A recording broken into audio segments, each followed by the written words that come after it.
Hello everyone, आज हम लोग अपना नया टॉपिक स्टार्ट करेंगे कंप्यूटर एनिमेशन में, जिसका नाम है मोशन स्पेसिफिकेशन। ठीक है, तो चलिए देखते हैं क्या लिखा है। There are several ways to specify the motion in any animation system. मतलब जब भी हम किसी भी एनिमेशन सिस्टम की बात करेंगे तो उसमें कई डिफरेंट टाइप के सेवरल वेज होते हैं जिसमें हम मोशन स्पेसिफिकेशन अपना कर सकते हैं। अब मोशन स्पेसिफिकेशन से क्या मतलब है?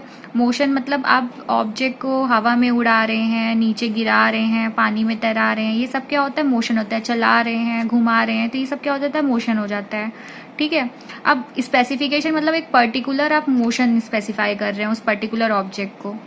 ठीक, तो यहाँ पे क्या है, सेवरल वेज होते हैं किसी भी ऑब्जेक्ट को स्पेसिफाई करने के लिए, बट हम लोगों ने सिर्फ यहाँ पे 3 की बात की है। चलिए देख लेते हैं। The most general and straightforward methods are. अब यहाँ पे आपके कोर्स में ये तीनों ही हैं, तो ये तीनों बहुत ज़्यादा इंपॉर्टेंट है। अगर आपसे पूछा जाए मोशन स्पेसिफिकेशन क्या है, उसके बारे में बताइए, तो आप तीनों बताएंगे। अब जब आपसे डायरेक्टली पूछा जाए डायरेक्ट मोशन स्पेसिफिकेशन क्या होता है, तब आप पर्टिकुलर एक के बारे में बताएंगे। ठीक है, तो चलिए देख लेते कौन कौन से हमारे। पहला है डायरेक्ट मोशन स्पेसिफिकेशन, दूसरा है गोल डायरेक्टेड सिस्टम, तीसरा है काइनेटिक एंड डायनेमिक्स। ठीक, तो चलिए पहला वाला पॉइंट देखते हैं, हम लोग स्टार्ट करते हैं अपना। तो पहला पॉइंट है हमारा डायरेक्ट मोशन स्पेसिफिकेशन। तो जैसे इसके नाम में ही लिखा है डायरेक्ट मोशन, ठीक है, मतलब हम क्या करते हैं यहाँ पे सिर्फ और सिर्फ हम एक्सप्लिसिट पैरामीटर्स की बात करते हैं, इम्प्लिसिट पैरामीटर पे कोई मतलब नहीं होता है। अब हम समझते हैं ये एक्सप्लिसिट और इम्प्लिसिट क्या होता है। एक्सप्लिसिट मतलब ये होता है कि आपने बाहर से कोई वैल्यू प्रोवाइड कर दी, ठीक है, इंटरनली आपको किसी चीज से कोई मतलब नहीं है। और इम्प्लिसिट का मतलब क्या होता है, आपने एक्सटर्नली कोई चीज नहीं दी है, आपने इम्प्लीमेंट किया है पहले ही। मतलब अब जब आप कोई मोशन प्रोवाइड कर रहे हैं तो वो ऑब्जेक्ट को बनाने से पहले ही उसके सारा पैरामीटर्स आपने दे दिए है। ठीक है, बट डायरेक्ट मोशन में एक्सप्लिसिट पैरामीटर्स यूज होते हैं। उसमें क्या होता है, आपने एक ऑब्जेक्ट सेलेक्ट कर लिया, उसके बाद उसको क्या किया, पैरामीटर्स प्रोवाइड किए। ठीक, नेक्स्ट पॉइंट क्या कह रहा है आपसे, explicitly rotational angles are given to the object in any frame. इसका मतलब क्या हुआ, जब आप किसी भी ऑब्जेक्ट को कोई भी पैरामीटर प्रोवाइड करते हैं, तो यहाँ पे कौन सा पैरामीटर आप प्रोवाइड कर रहे हैं, रोटेशनल एंगल का। अब रोटेशनल एंगल क्या होता है, अब जैसे आपका ये मान लीजिए कोई ये वाई एक्सिस हो गया, ये आपका एक्स एक्सिस हो गया, ये आपका एक्स एक्सिस हो गया, ये आपका वाई एक्सिस हो गया। ठीक है, अब यहाँ पे आपने कोई बॉल बनाई थी, ठीक, अब रोटेशन में आपने इस बॉल को कहा कि अपनी जगह घूमो, मतलब ऐसे एक्सिस में आप ऐसे रोटेट करो अपनी जगह पे, जैसे प्लैनेट रोटेट करता है वैसे ही। तो ये क्या हो गया, आपने यहाँ पे आपने पैरामीटर्स दिए इसको, उसमें किसको दिए, रोटेशनल एंगल में दिए, ठीक, पर्टिकुलर ऑब्जेक्ट को। नेक्स्ट पॉइंट क्या कह रहा है, explicitly translate vector, translation vector are given. अब ट्रांसलेशन वेक्टर क्या होता है, जब हम डायरेक्ट मोशन की बात करते हैं तो आपने कई सारे पिक्चर्स में देखा होगा कि कोई भी, जैसे आपने कोई अगर ऐसी कोई मूवी देखी होगी जिसमें क्या होता है, मैन कन्वर्ट हो जाता है वुल्फ में, तो उसमें क्या होता है, जैसे देखा होगा आपने ट्यूबलाइट मूवी अगर आपने देखी होगी, तो उसमें दौड़ते हुए आता है और क्या होता है, कन्वर्ट हो जाता है, मैन कन्वर्ट हो जाता है वुल्फ में। ठीक है, तो ये क्या होता है, आपका डायरेक्ट मोशन स्पेसिफिकेशन के ही थ्रू होता है। ठीक है, तो क्या होता है, ट्रांसलेट हो रहा है, एक ऑब्जेक्ट से दूसरे ऑब्जेक्ट में क्या हो रहा है, ट्रांसलेशन हो रहा है। ठीक, नेक्स्ट पॉइंट क्या है आपका, geometric transformation are applied to transform coordinate position. अब क्या हो रहा है, ज्योमेट्रिक ट्रांसफॉर्मेशन भी हो रहा है। ज्योमेट्रिक मतलब जहां आप खड़े थे या दौड़ते हुए, जो अगर आपने मूवी में सीन देखा होगा, इंसान दौड़ते हुए आ रहा है फिर कन्वर्ट हो रहा है, तो क्या हो रहा है, उसका कोऑर्डिनेट भी चेंज हो रहा है। अगर वो यहाँ खड़ा था, वो दौड़ते हुए आया और चेंज यहाँ पे ऑब्जेक्ट हुआ, तो क्या हुआ, ये आपका कोऑर्डिनेट भी चेंज हुआ। अगर आप ये पूरा अगर आप मान लेंगे ये आपका फ्रेम है, तो ये दौड़ते हुए, तो ये पोजीशन अलग है और ये पोजीशन अलग है ट्रांसफॉर्मेशन होने की। तो यहाँ पे यही बता रहे हैं कि जब हम ज्योमेट्रिक ट्रांसफॉर्मेशन कराते हैं तो हमारा ट्रांसफॉर्म क्या होता है, कोऑर्डिनेट पोजीशन भी हमारी क्या होती है, ट्रांसफॉर्म होती है। ठीक, चलिए अभी हम इसके एग्जाम्पल की बात कर लेते हैं डायरेक्ट मोशन स्पेसिफिकेशन की। तो पहला तो हो गया हमारा बाउंसिंग बॉल, और ये तो सबने ब्लेंडर में बना रखा है, तो सबको समझ में आ रहा होगा अब कि उसमें कौन सा मोशन हो रहा है, डायरेक्ट मोशन स्पेसिफिकेशन हो रहा है। ठीक। अब बाउंसिंग बॉल हो गया एक एग्जाम्पल हमारा। दूसरा कौन सा हो गया, moving car change into another object. जैसे अभी मैंने बताया कि आपकी कोई अगर यहाँ पे कोई ह्यूमन होता है, human change into another object भी हो सकता है, moving car change to another object भी हो सकता है। ये सारे कौन से किसके एग्जाम्पल होते हैं, डायरेक्ट मोशन स्पेसिफिकेशन के। ठीक।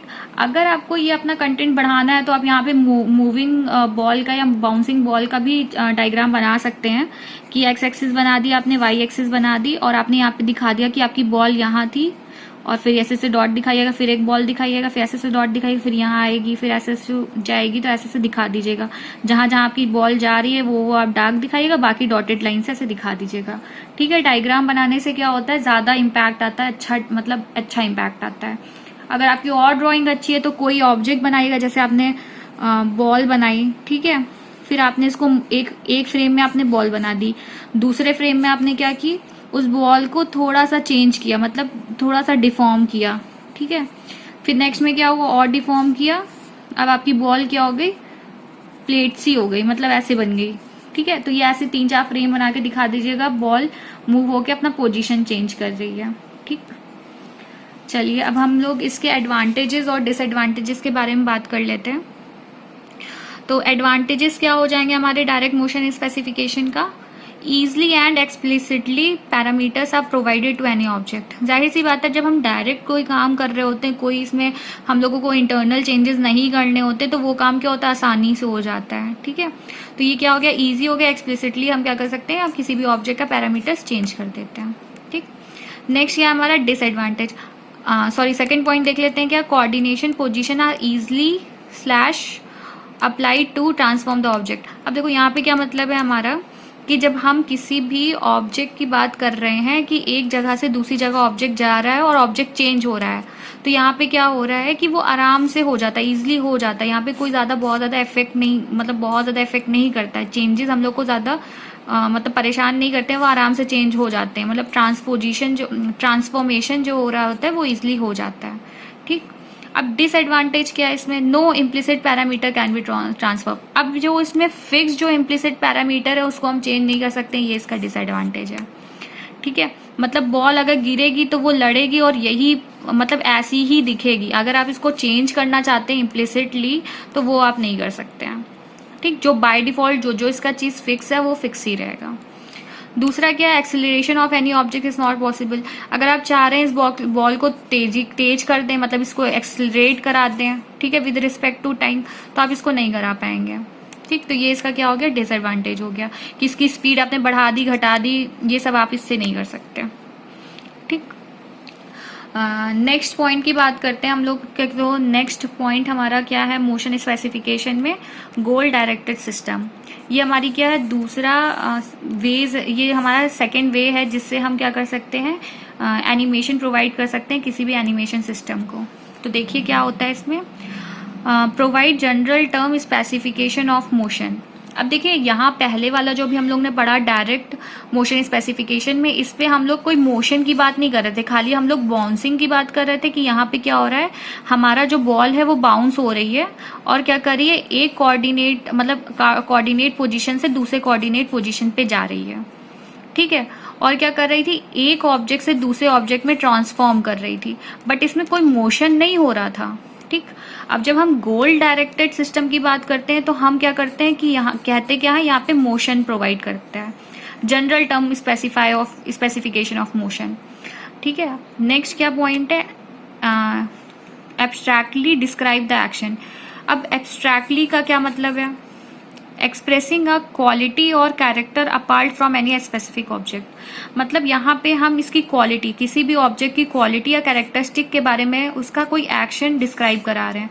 जैसे मतलब कोई कैरेक्टर हमारा मूव कर रहा है, ठीक है, एक जगह से दूसरी जगह जा रहा है, तो हम ये क्या कर रहे हैं, मोशन स्पेसिफिकेशन दे रहे हैं कि ये चल रहा है, ठीक है, या ये ऑब्जेक्ट हमारा दौड़ रहा है, ठीक है, या कोई चीज उठा रहा है। तो हमने क्या किया, यहाँ पे बोला कि यहाँ पे हमारा स्पेसिफिकेशन हो रहा है मोशन का, हम लोग स्पेसिफाई कर रहे हैं कि अब ये हमारा ऑब्जेक्ट क्या कर रहा है। ठीक। नेक्स्ट पॉइंट देख लेते क्या लिखा हुआ है, these are referred as goal directed because they provide specific motion of parameter. अब इसका नाम ही क्यों पड़ा हुआ है गोल डायरेक्टेड। गोल डायरेक्टेड मतलब क्या हुआ कि एक पर्टिकुलर चीज को हम कोई चीज करा रहे हैं, मतलब पर्टिकुलर ऑब्जेक्ट को कोई चीज काम कर रहे हैं, कह रहे हैं करो, तो इसलिए क्या हुआ, गोल डायरेक्टेड, मतलब ये अपना काम या अपना गोल अचीव कर रहा है। ठीक, अब एग्जाम्पल क्या हो गया, जैसे वॉक हो गया, टू रन हो गया, टू पिकअप हो गया। ठीक है, अब अगर आपको इसमें कोई डायग्राम बना सकते हैं तो आप बना दीजिएगा, कि कोई कैरेक्टर ऐसे बना दीजिएगा, ऐसे स्क्रीन बना दीजिएगा और उसको मूव करते दिखा दीजिएगा दूसरे फ्रेम में, कि पोजीशन चेंज करिएगा तो मतलब मूव हो रहा है। ठीक है, दिखा दीजिएगा, ये तो आप लोग कर ही सकते हैं आराम से। ठीक, चलिए अब हम लोग नेक्स्ट पॉइंट की बात कर लेते हैं। अपना क्या है, हमारा काइनेटिक एंड डायनेमिक की बात कर लेते हैं। ये हमारा क्या है, तीसरा पॉइंट है मोशन स्पेसिफिकेशन में। चलिए, अब काइनेटिक्स क्या होता है, हमारा स्टडी ऑफ मोशन। ठीक, इसमें स्टडी ऑफ मोशन में हम लोग कौन से मोशन की बात करते हैं, पोजीशन की, वेलोसिटी की और एक्सीलरेशन की। ठीक है, ये तीन चीज की बात करते हैं। जब हम किसी नेक्स्ट पॉइंट में क्या लिखा है, movement of an object from one place to another, मतलब जब हम काइनेटिक की बात करते हैं तो हम मूवमेंट देखते हैं किसी भी ऑब्जेक्ट की, एक जगह से दूसरी जगह जा रहा होता है उसकी वो मूवमेंट देखते हैं। ठीक है, टाइम इंटरवल देखते हैं। अब जब एक ऑब्जेक्ट दूसरी जगह जा रहा होता है, एक जगह से दूसरी जगह जा रहा होता है, तो कुछ तो टाइम इंटरवल होगा उसका। तो time interval are measured such as minute, second and hour. मतलब ये जब एक मूवमेंट दिखाते हैं एक जगह से दूसरी जगह जाने का, तो उस मूवमेंट को भी क्या किया जाता है, चेक किया जाता है, उसका टाइम इंटरवल चेक किया जाता है, किसमें, मिनट्स में, सेकेंड्स में और आवर्स में। ठीक है, नेक्स्ट पॉइंट क्या है, These point intervals are observed between relative position and reference point. Relative position और रेफरेंस पॉइंट से क्या मतलब है, एक पर्टिकुलर जगह होना उसे क्या कहते हैं, उसका रिलेटिव पोजीशन, और एक दूसरी जगह जाना उसे क्या कहते हैं, रेफरेंस पॉइंट। ठीक है, तो इसके बीच में जो भी टाइम इंटरवल होता है वो चेक किया जाता है। ठीक, चलिए नेक्स्ट देख लेते हैं डायनेमिक। डायनेमिक में क्या होता है, time integration process which results from the one time frame affects the result of next time frame। इसका क्या मतलब होता है, टाइम इंटीग्रेशन प्रोसेस। यहाँ पे हमारी एक प्रोसेस होती है जो है टाइम इंटीग्रेशन प्रोसेस। इसमें क्या होता है, जब हम पहला फ्रेम देखते हैं और जब हम दूसरा फ्रेम देखते हैं, जब पहले फ्रेम के बाद दूसरे फ्रेम के आने की बारी होती है, मतलब जब एक फ्रेम चल रहा होता है उसके बाद नेक्स्ट फ्रेम आता है, सब में जो उसकी टाइमिंग होती है अलग अलग होती है फ्रेम्स की। ऐसा नहीं है कि एक पर्टिकुलर टाइम पे ही फ्रेम्स चेंज होते हैं, मतलब कुछ फ्रेम्स थोड़े लंबे चलते हैं उसके बाद दूसरा फ्रेम आता है। ठीक है, तो यही दिखा रहा है हमारा, यही क्या बताता है, टाइम इंटीग्रेशन प्रोसेस बताता है हमारा डायनेमिक्स में। फिर यहाँ पे क्या होता है, टाइम वेरिंग फिनोमिना, मतलब ये क्या होता है, टाइम वेरिंग, मतलब एक फ्रेम कितने टाइम तक रहेगा, दूसरा फ्रेम कितने टाइम रहेगा। ठीक है, तो ये फिनोमिना किसके बीच में होता है, मोशंस के, फोर्सेस के और मटेरियल प्रॉपर्टीज के, इनके बीच में होता है। ठीक, अब मोशन दिखा रहे होते हैं, एक जगह से दूसरी जगह इंसान जा रहा होता है, वो भी टाइम वेरिंग होता है। फोर्सेस दिखा रहे होते हैं, जैसे कोई चीज आई एकदम अचानक से तो उसने रोक दिया उसे हाथ से। ठीक है, किसी भी एनिमेशन में, तो ये सब क्या होता है, उसमें मटेरियल प्रॉपर्टी कैसी है। ठीक है, जैसे किसी ने थॉर वॉर देखी होगी तो उसमें जो उसका वो नहीं होता, हैमर नहीं होता है, तो वो कितनी तेजी से आता है, तो वो मटेरियलिस्टिक प्रॉपर्टी हो जाती है। ये सब होता है क्या, डायनेमिक्स में हम लोग एनिमेशन में क्रिएट कराते हैं। ठीक है, होप आपको ये समझ में आ गया होगा कि आपके जो मोशन स्पेसिफिकेशन होते हैं उसमें क्या क्या चीज होती है। वैसे इसमें एक और चीज होती है, फोर्थ पॉइंट में क्या होता है, इनवर्स